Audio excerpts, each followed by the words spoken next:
Mga farmer, bibisitahin na natin yung mga talong. Bali 48 days na sila ngayon.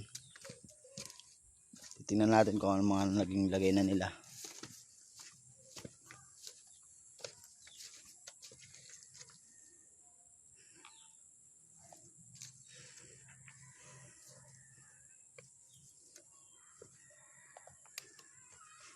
Ayun nga pala mga farmer, yung bago ko nilinisan, tataniman natin ng mga gabi yan.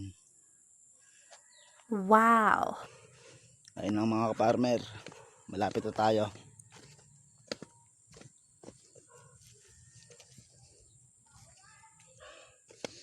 Ayun mga farmer, oh. Titingnan muna natin tong una.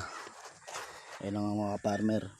Aabangan natin itong mga farmer hanggang sa makita natin yung bunga niya.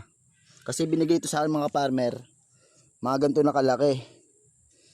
Kaya hindi ko alam kung mahaba ba to o bilog na talong. Ay mga farmer, oh. Wow. Excited na ako, ah. Ano kaya to?